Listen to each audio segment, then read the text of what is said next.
passionate instigator and dynamic problem solver, Dr. Kevin Ross Emery, the host of the Dr. Kevin Radio Show, will be taking you outside the box, behind the curtain, and identifying the load of BS we are fed every day. And now, Dr. Kevin. Hello, hello, hello, and welcome to the Dr. Kevin Show, where we're challenging everything and everyone. This week, this is always our first Thursday of the month, and we call this now Neutral News Thursday. If you haven't joined us for a while, you might used to be called Thirst Quenching Thursday, when Matt Connarton from Matt Connarton Unleashed and the founder of IPM Nation and hypnotist and latest radio star on a drive time show 5 days a week in Manchester, New Hampshire, for which I cannot remember the call letters of the name, but that's all right. He'll tell me in a second when he tells you. So I don't have to worry about it. I don't have to worry about remembering anything. I said my name. That's it. I've succeeded. I've done well this week.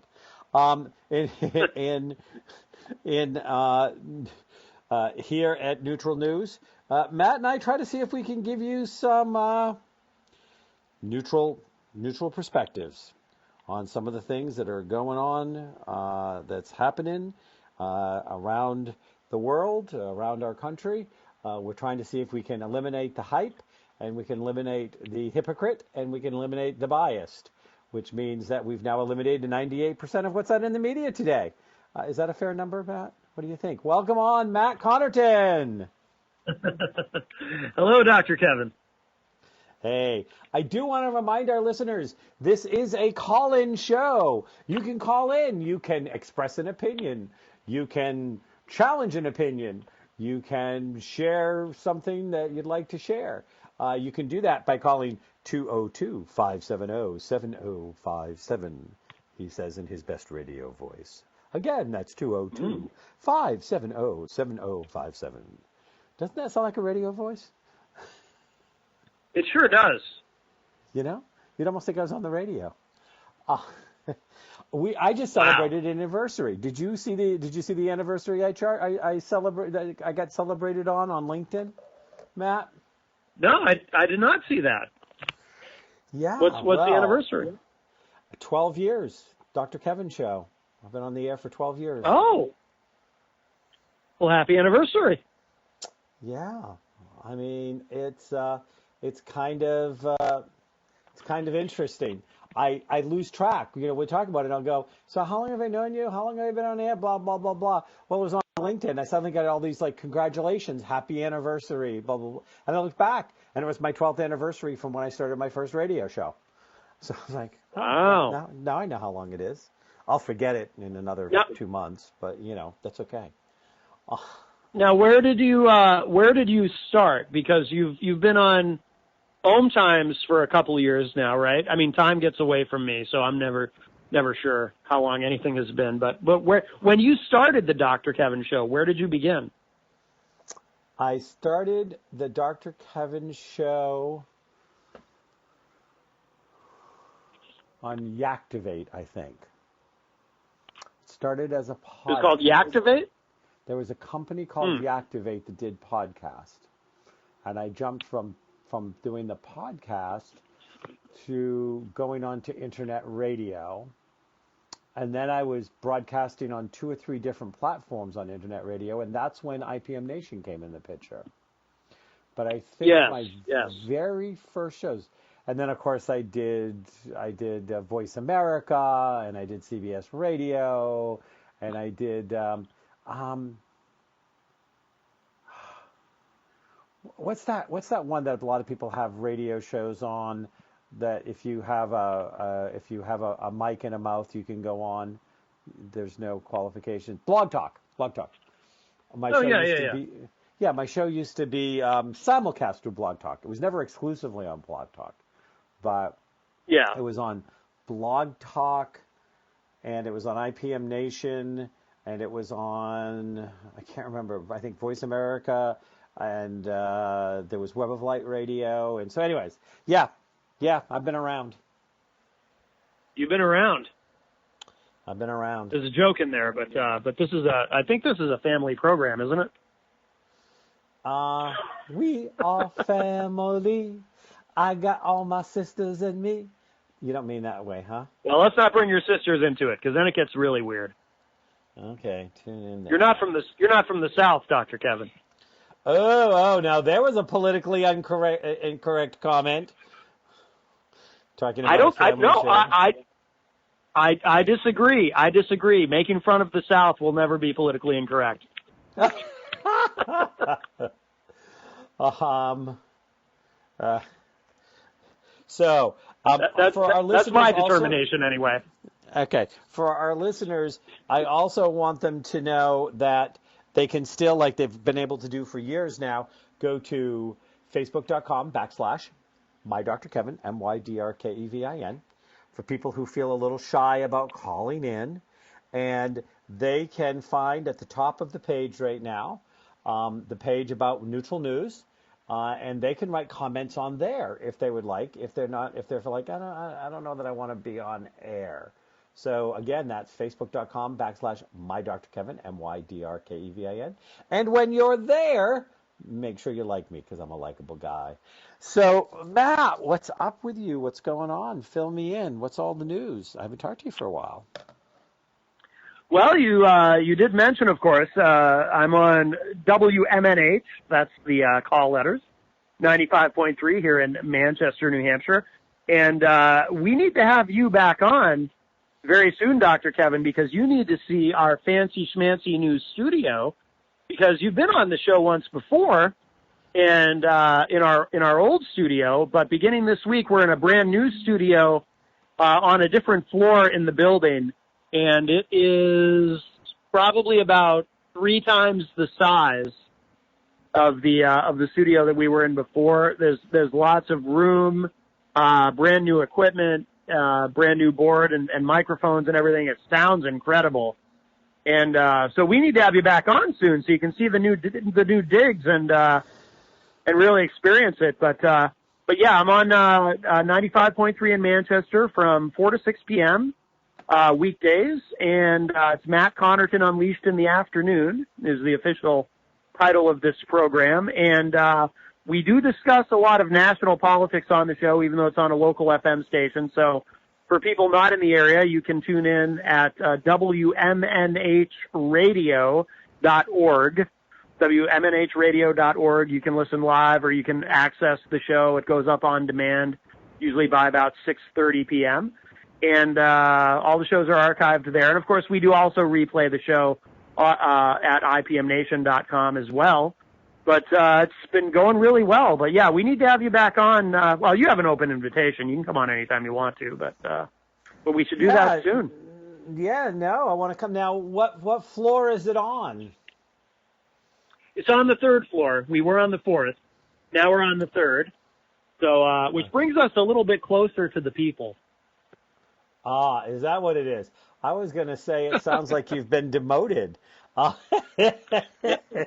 it's great. It's great. I've got the windows open. I'm actually looking out the window right now, and it's. Oh, so are you calling in? You calling in from your studio, Mr. Connerton?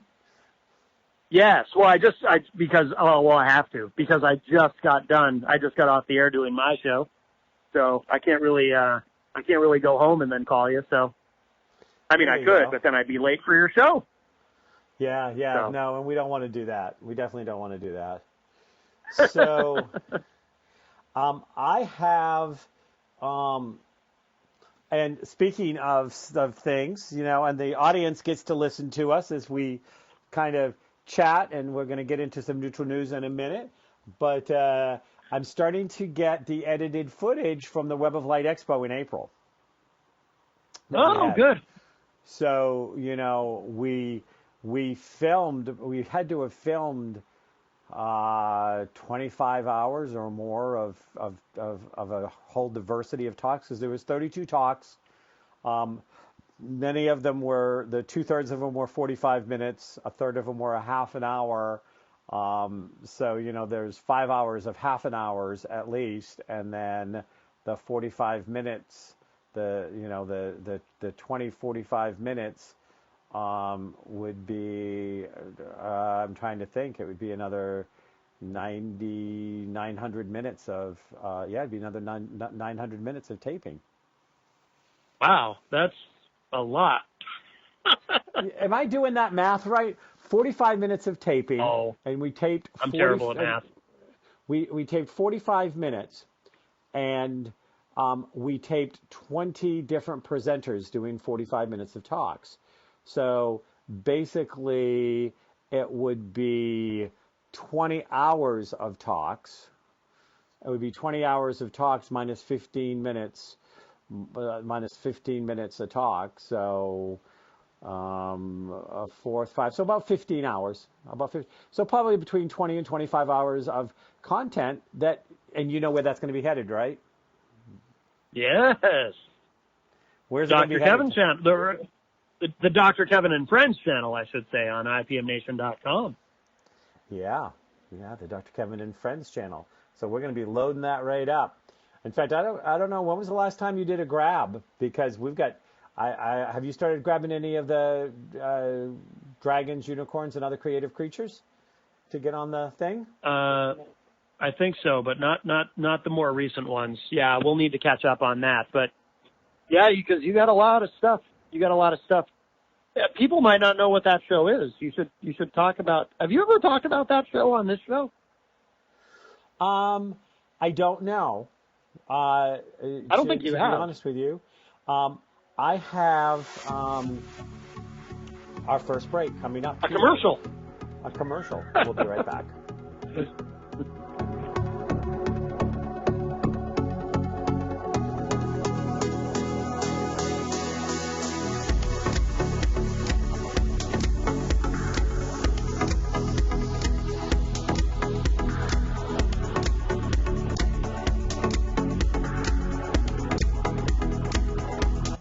Conscious media for conscious minds. OMTimes. Have you ever wondered how to change your love paradigm? The secret key is finding a love partnership, not just a regular connection. How do you find these? Through conscious relationships. Ascending Hearts Dating is a dating site for people like you that believes in second chances and a different type of spiritual connection. Try Ascending Hearts for free today at ascendinghearts.com and change your love paradigm. Ascending Hearts, the premier dating community for the spiritually awake.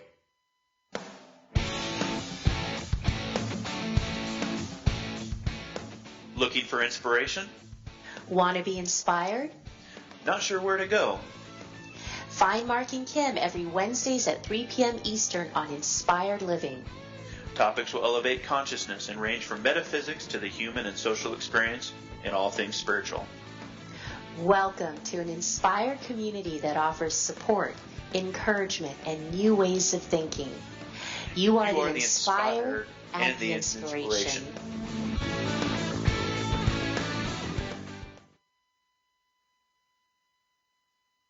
Mother, Mother Ocean. Hi, I'm Jimmy Buffett. West Indian manatees are one of the most unique animals on Earth, and we're still finding out so many new things about them. But manatees are endangered, and many of them are killed or injured each year because of watercraft collisions or other human activities.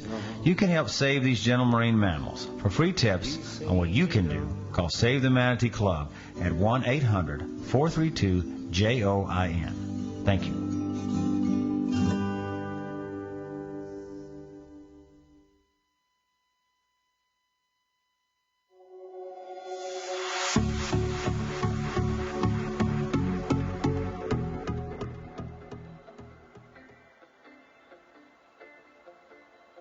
Hello, and welcome back to the Dr. Kevin Show. Here on the Dr. Kevin Show, we challenge everything and everyone. And today we are challenging Matt Connerton. Yay, Matt! Matt is the founder of IPM Nation. He is also a TV and radio show host in his own right. He has recently taken on the drive time in lovely Manchester, New Hampshire on W something, and he'll fill the somethings in. Ooh. I got to have you do Close. something. You were very close, Dr. Kevin.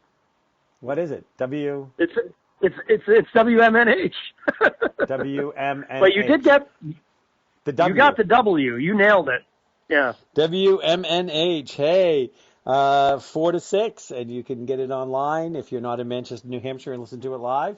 It's a show that tends to talk a lot about national politics, some local politics, and whatever crosses Matt's reality. Which There's an easy way to remember Kevin the call letters. Future. Yes. Manchester, New Hampshire. You got it. Yeah. I figured it out this time around. One might also think it's great. So you were asking me about Dragons, Unicorns, and Other Creative Creatures, which is a new show that I launched about 6 weeks ago. I'm doing it with Rona Goffstein, who's also known, her author's name is Rachel Kenley, who you know. You've been on the show. Yes. And it's to support and promote creatives. And so it's a show that comes out on a weekly basis through the Hudson Public Access. I have not had a chance to put the kind of energy through it that I have my Web of Light, because as you know, Web of Light gets picked up from Maine to California now. But at some point, we're going to be, turning the hairy eyeball to the Dragons. I'm also taping a bunch of my poetry in little poetry moment segments. And so those are like 1.5 minutes, because you grabbed my poetry corners I used to do. Those got to be on Dr. Kevin and Friends. Oh yeah. When I was in Arizona, still reading some of my poetry. So, anyways, we did. So that's the new show. It's there, and of course we got Firefest coming in Pepperell, July 1st, which is small town big bang. It raises money every year to have the fireworks. So it's a nonprofit, and we're going to have a huge event going on there from 11 to 9:30 at night out in the fields. It's going to have the 4th of July parade going by it at one point. At the end of the night, the fireworks will be right there, and all day long we're going to have vendors and face painters and dunking pools and cornholes and trains, and we're going to have climbing walls, and we're going to have bands playing all day long, and we're going to have an acoustic stage. And I'm still waiting for you to hook me up with some of your creatives. We're still looking for some people that want to take some time on the stage and then get off the stage and, maybe sell a few CDs or promote where you can find them or where they're upcoming. And it's a wonderful opportunity. Last year, before we got involved with this event, before it became Firefest, they got between 3,000 and 4,000 people that came through. And we're making it a much heftier, bigger event this year. I mean, last year they didn't have the stages, they didn't have the music, they didn't have half the stuff that we're bringing to the town fields in Pepperell, Mass. this year. So I expect to see those numbers swell. So yeah, chop. Hook me up with some of your musical friends that might like to come and use this as an opportunity to get their music out. Yeah, if you can email me the details, I can. I'm sure I can find you some people. Yeah, I just need hard details to communicate. Yeah. Okay. Well, so a flyer that gives you the times and dates and everything is not going to be enough. So I'll have to figure out what you mean by hard details, but we don't need to do it right now on the air. Right. So yeah. So anyways, so what else besides taking on this new bear that eats 10 hours of your week at least, 10 hours on air, which means that it eats at least 15 to 20, because it's not like we just, there's no prep time. There's always prep time. Right. How's it going? Very well. Yeah, the show's going great. IPM Nation continues to do very well. I'm busier than I've ever been in my life, and very happy about it. So things are good. Life is good. Busy and loving it. Yes. Well, that's what's important. That's what it's all about. Yes. So we're going to slide into some neutral news. What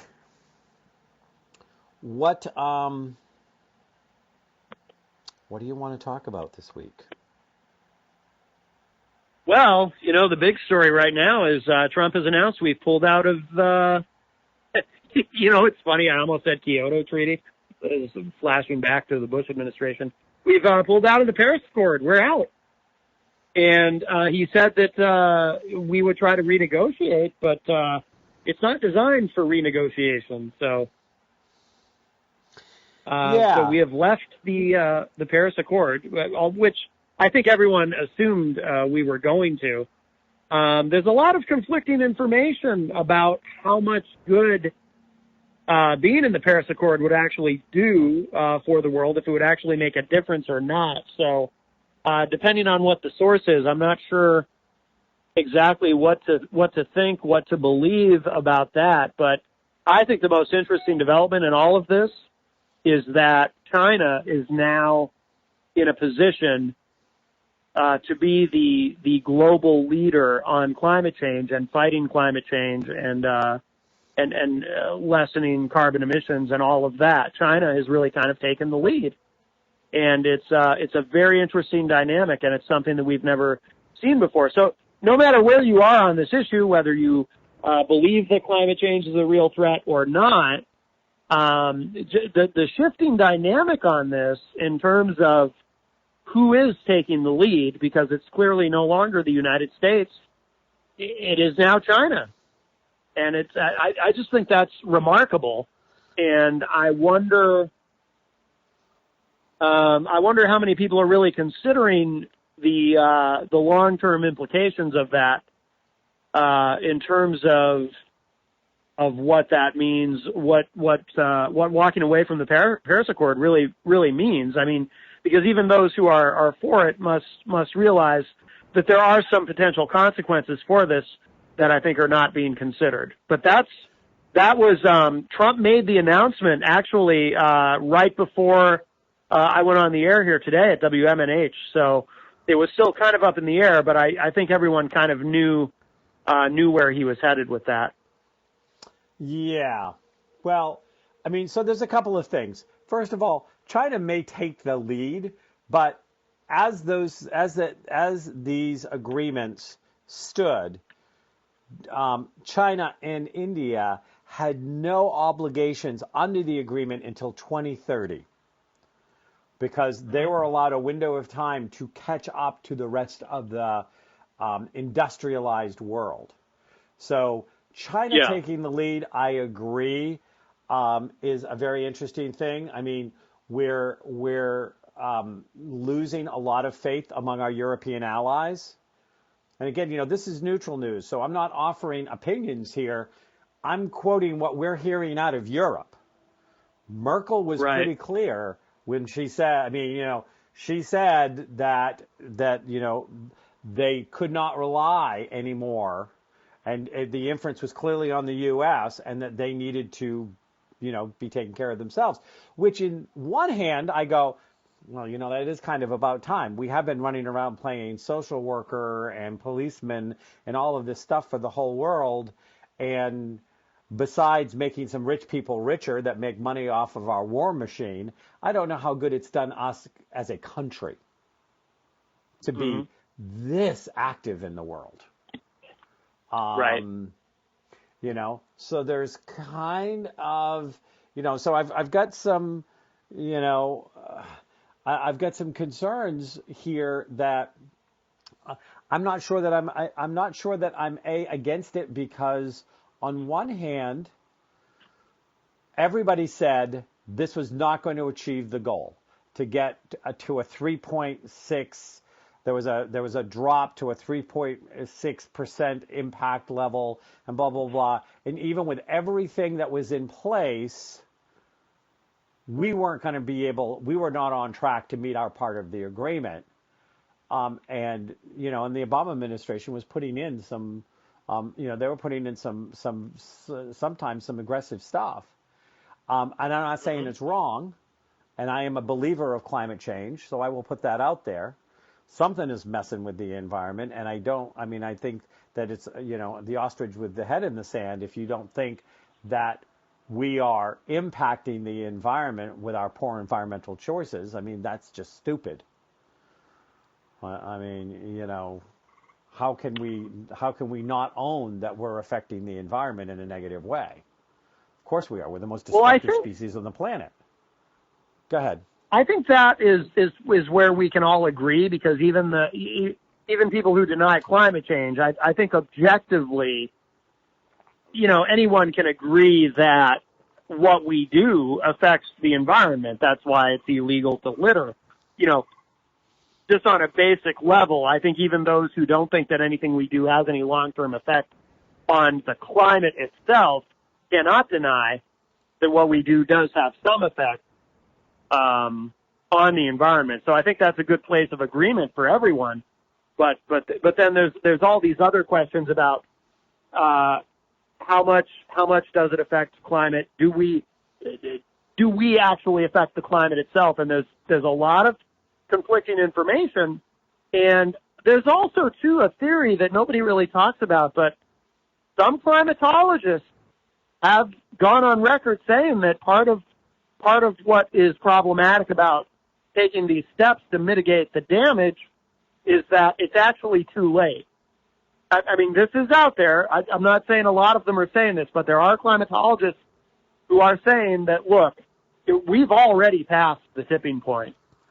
So anything that we do now is really just a feel-good sort of effort, but there's really nothing we can do to stave off the long-term effects of climate change at this point, which sounds defeatist and whatnot. I'm just saying, though, that is out there, and it's an element of this that doesn't get spoken about very often. And we'll be right back.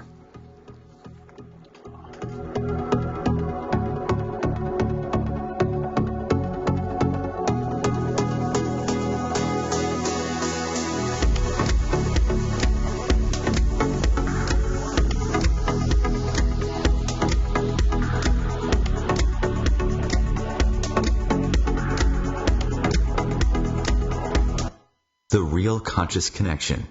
OMTimes Radio. IOM FM. The number one reason girls drop out of school in sub-Saharan Africa is lack of access to feminine hygiene products. The Pads for Schoolgirls Project, an outreach of Humanity Healing International, is changing this paradigm by setting up sewing programs at schools, teaching girls a vocational skill, while producing the reusable pads that help keep them attending classes. The girls pay it forward by making and giving pad kits to other girls in need. To learn more, visit humanityhealing.org. Humanity Healing is where your heart is.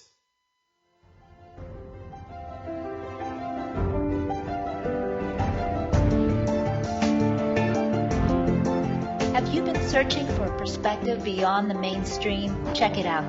Join your hosts Cielito Pascual and Diana Gold Holland on Share International Radio for thought-provoking views behind the news, Sundays at 1 p.m. Pacific, 4 p.m. Eastern on OMTimes Radio. You can also find us at shareontheairradio.org. This may be the message of hope you've been waiting for.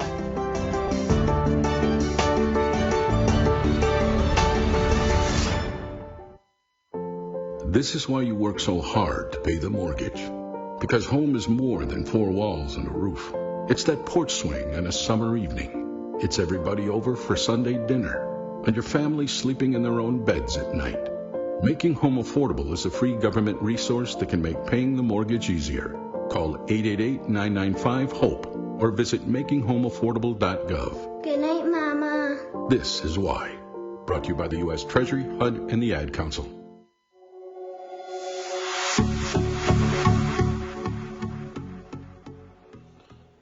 Hello. Hello, and welcome back to the Dr. Kevin Show, where we are challenging everything and everyone. And we are challenging everything and everyone on the first Thursday of the month with none other than Matt Connaughton. Matt Connaughton is a hypnotist. He is a radio and TV show host. He is the founder of IPM Nation. And he is the person who created Dr. Kevin and Friends Network, which you can find on ipmnation.com. If you go there and look, you'll see a Dr. Kevin and Friends, where you can have Dr. Kevin in your ears and your eyes. You can be with me 24 hours a day, 7 days a week. So can I hear some screams, some terrified screams there? I mean, I'd be terrified screaming if I had to live with Dr. Kevin 24/7.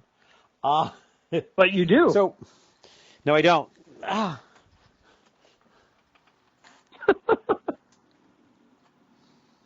You all right? Yeah. I'm just waiting to see if you were going to respond to that. Oh, I was going to. Yeah. Well, then I heard it sounded like you were in pain or something. I thought you went Oh, no. I just laughed. Gotcha. Yeah. No, I don't live with Dr. Kevin 24/7. I live with me 24/7, but there's Dr. Kevin, and then there's Poet Kevin, and then there's fiance Kevin, and there's friend Kevin, and there's all sorts of Kevins, and Dr. Kevin is just one of them. So I don't live with him 24/7. Are you kidding? But wherever you go, there you are. Well, it's just which me shows up, right? Yeah, no. So now we're going to move out of these spiritual, metaphysical topics. We're going to get back to neutral news, and we're talking about pulling out of the Accords. And I think that one of the things is that I found interesting about this whole thing is the coal industry wanted him to stay. I know.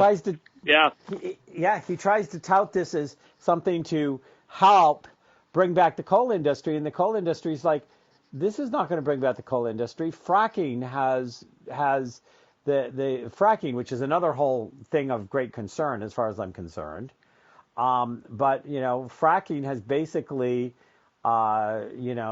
really taken a lot of the stuff away from the coal industry, and they're down to something like 30% of what they're supplying. And they actually hope that this agreement might push some things in their way of how to redo coal or how to do coal byproducts or stuff like this. So it's really interesting. Whoever he says it's for, I think that it's one of those things. Do you think?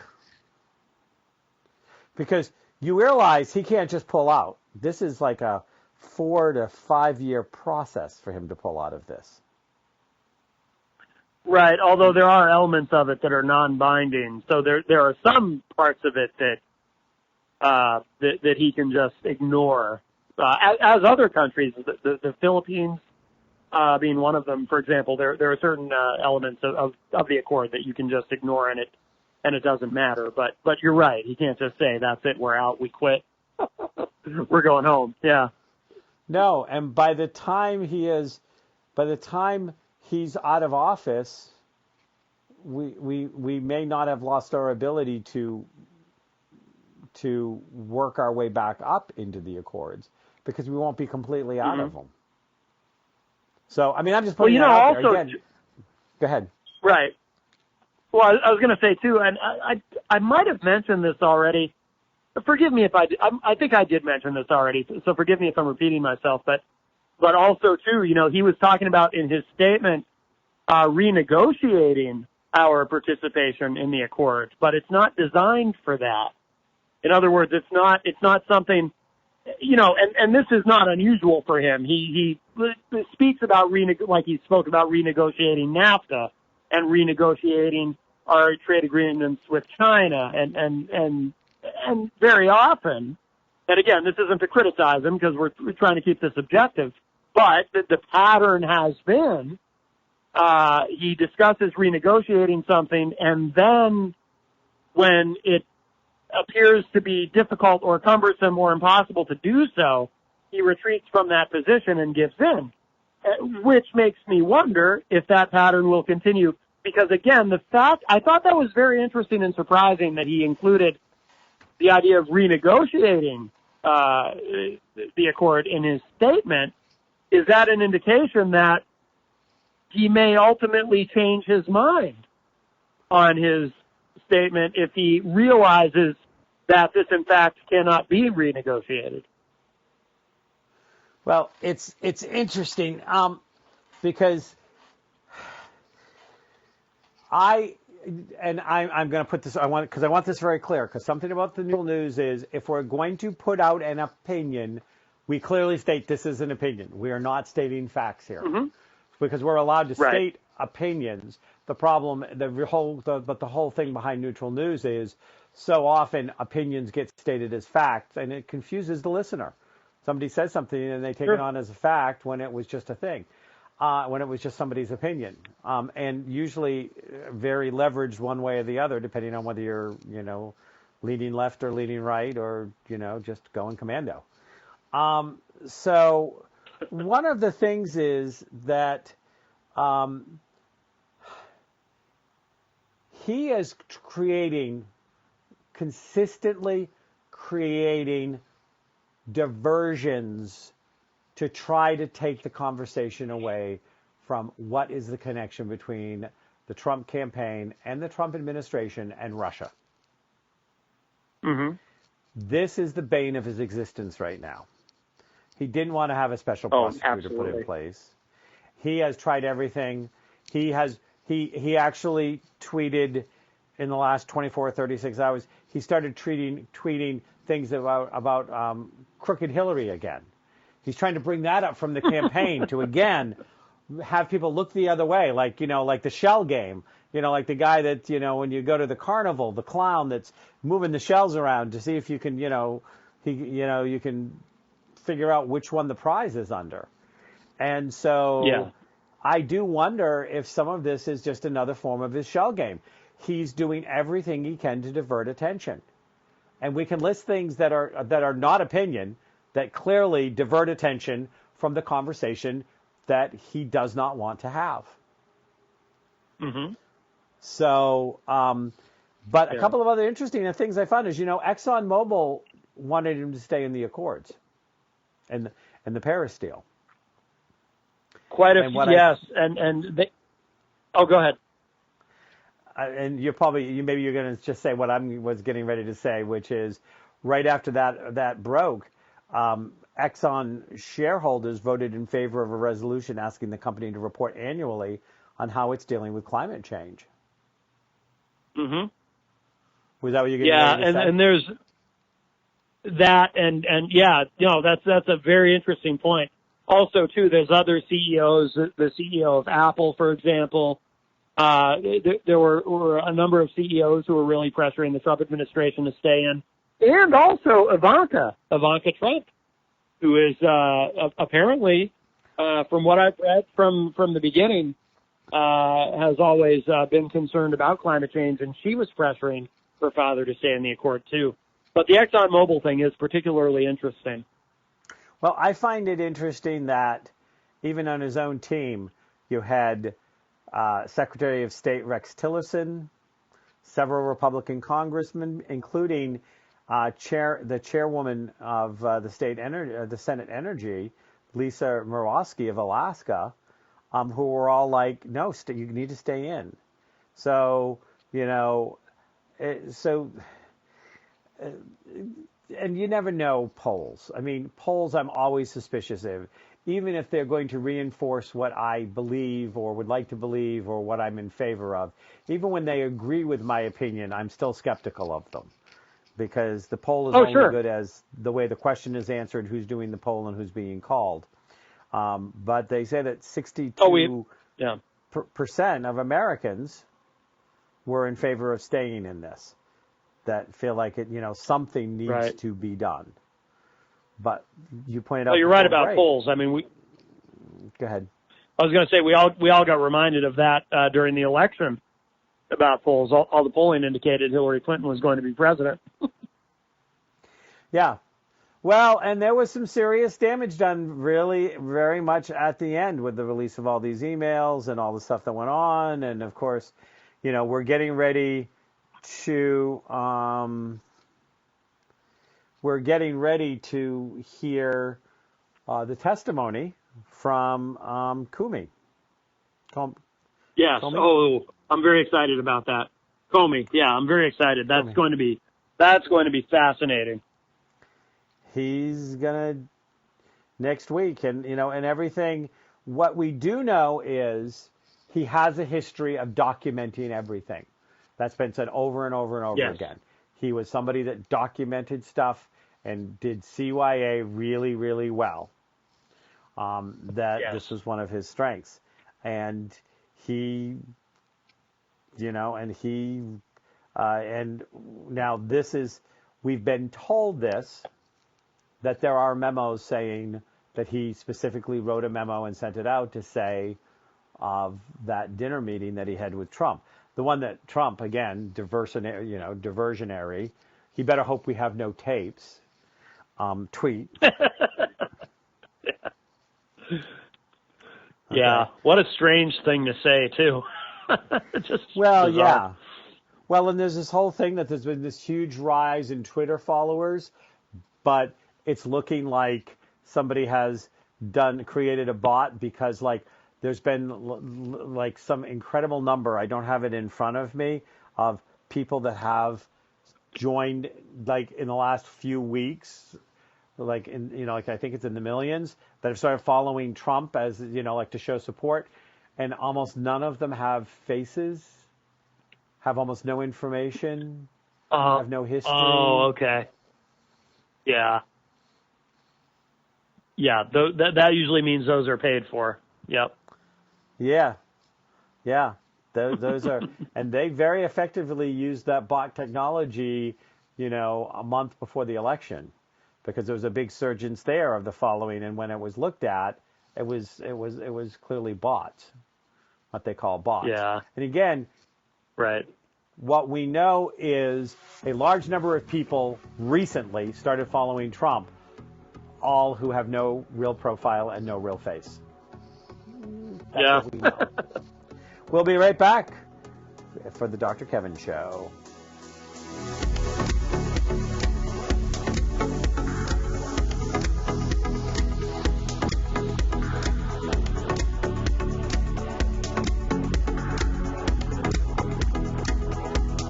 Feed your soul with waves of consciousness on OMTimes Radio.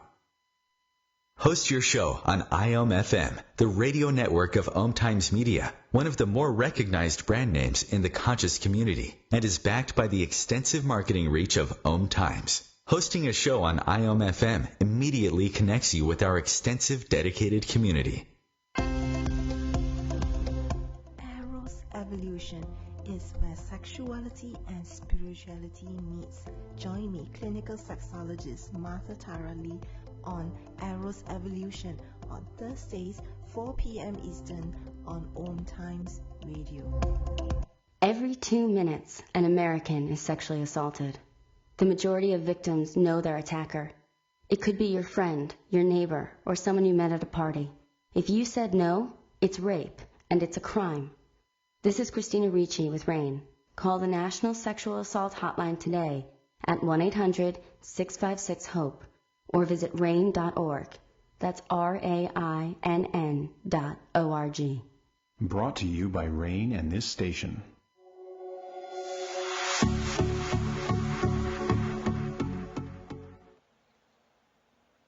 Hello, and welcome back to the last segment of the Dr. Kevin Show, where we challenge everything and everyone, and we're challenging them here today on our neutral news, our monthly neutral news segment. And we've done we're doing a lot of segments, at least for the summer and into the fall. The first Thursday of every month is going to be neutral news. The second Thursday of every month, we're going to be doing the Journey to Health series with Dr. Marian Killenbeck, who is an RN and a naturopathic MD. It's a naturopathic medical doctor, an NMD, who is going to be educating us, informing us, and giving you some insights of some stuff that you may be that you can be doing that has less toxicity and less side effects. The third Thursday of every month, for the next several months, I'm going to be on with my TV host partner, Angie Dionju, and we're going to be doing through the spiritual lens. And then that fourth Thursday is going to kind of sort of be up for grabs for the summer. And that's where I'm going to be bringing in some different guests. So, yeah, I'm doing a little, at least temporary change to the format. So what do you think, Matt? Well, it's good to try new things. Yeah, well, except when it comes to food. Especially when it comes to food. Eater. Yeah, well, there you go. Yeah. So what I want to, so we know that Kumi is going to be testifying next week. And we know that that can be damaging. Now I'm asking you a thought process. I don't know. Have you looked into it, or did you? Well, first of all, because we're into our last segment, was there any hot topics or neutral news that you had said that you wanted to make sure that you covered this week? Well, the Paris Accord was the big thing. I don't know if you have. I mean, I can come up with something else unless you have something. Well, I was just going to ask, do you think there's, what do you know, or what have you discovered about the whole Jared Kushner thing? Is there really concern there, or is it just a lot of smoke? I mean, they say, and I don't know, and you might have better knowledge because you do a lot more political shows than I do. They say that you can do, the opening up backdoor channels for an incoming president is not uncommon. Of course, it would always be uncommon if it's Russia, China, North Korea, or Middle East. That's always going to raise a few eyebrows. But what do you think? Or if you have no thoughts on that, I'm opening up to a topic that you want to talk about. Well, as I understand it, the problem, the potential problem with what Kushner did, yes, it is true. And you do want to have a back channel with Russia, probably multiple back channels. In fact, that's part of how we avoided catastrophe during the Cuban Missile Crisis. But the issue seems to be, though, that Kushner wanted to do this entirely independent of the United States intelligence apparatus. So in other words, he wanted to do this without anyone knowing. And that's really what the suspicion is. See, I think a lot of people have kind of misunderstood what the problem is, because in the media, very often things get kind of hypersimplified. And so the conversation largely has been, did Jared Kushner try to establish a back channel with the Russians? And if he did, that's bad.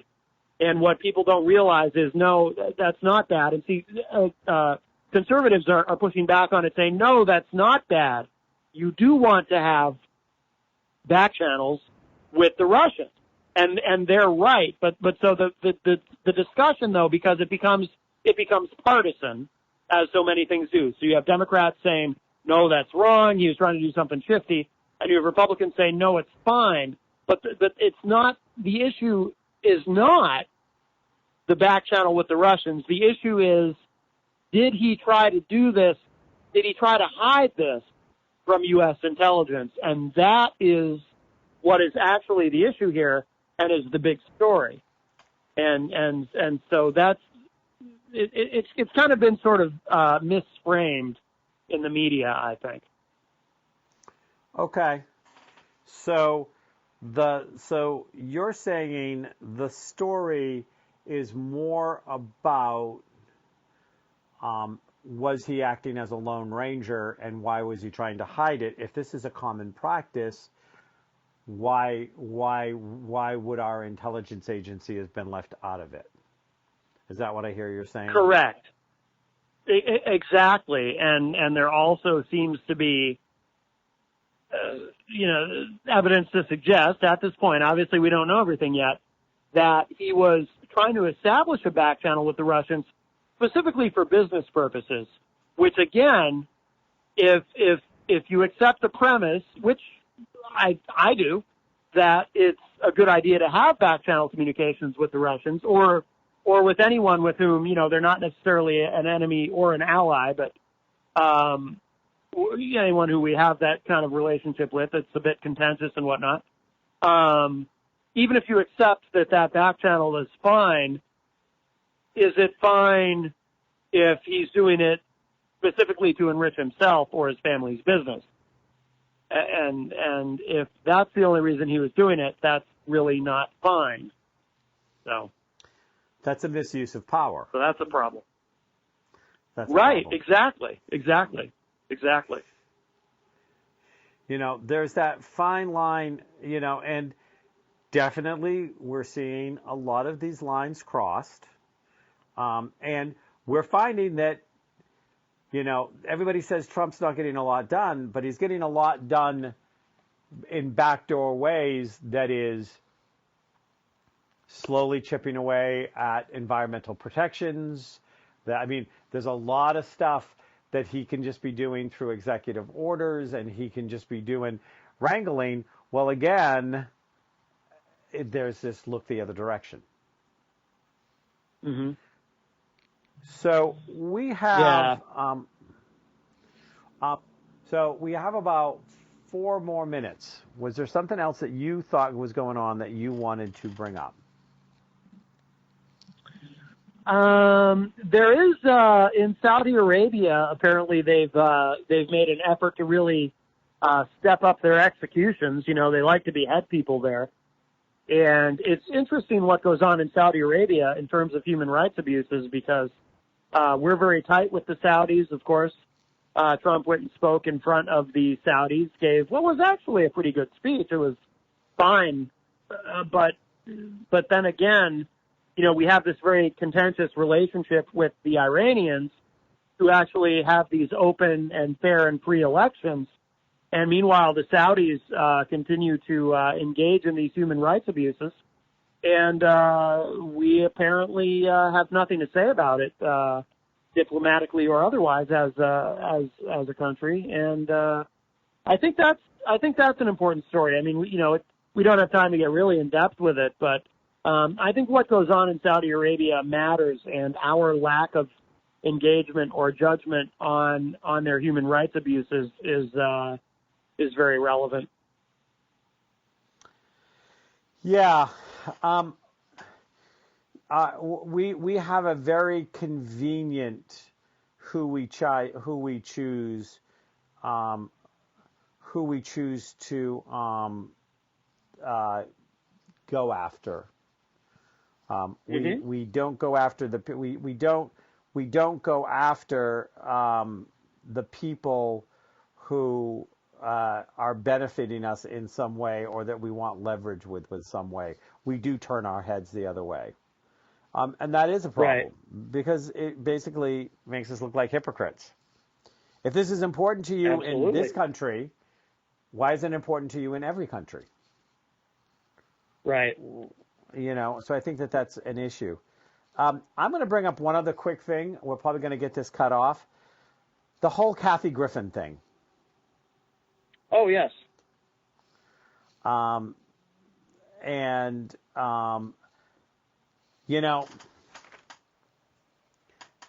She paid public backlash.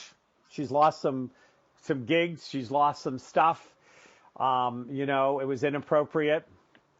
But was it any more inappropriate than some of the stuff that Ted Nugent said? Threatening to, murder both Barack Obama and Hillary Clinton, which won him a dinner at the White House with Trump when he got elected. Why did that go unnoticed? Because, he said some pretty, things which could have got him in trouble. Threatening to assassinate a president, is not something they take lightly. And yet he got away with it because he was Ted Nugent. But he still said things and was as a verbally caustic as Kathy Griffin was visually caustic. So why the double standard? why was there not more outrage, or why was there not more blowback, or why was there not more people yelling and screaming that was not okay, that are now yelling and screaming that I actually thought the picture was funny. Tell you the truth. And I think it was a representation of a section of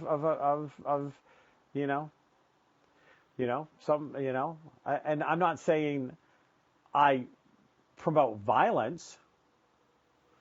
I'm not saying that. I'm not saying that I think somebody should go chop his head off. Right. But it's certainly not the most offensive thing I've seen by a long shot. Yeah. I mean, I didn't like it, but ultimately the free market decides, CNN fired her and whatnot.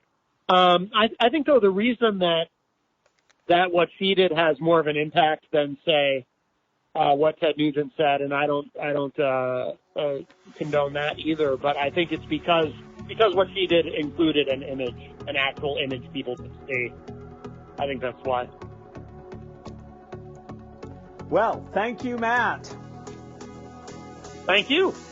And we'll talk again next month, unless I bop over to Manchester and do a surprise walk-in. I would love it.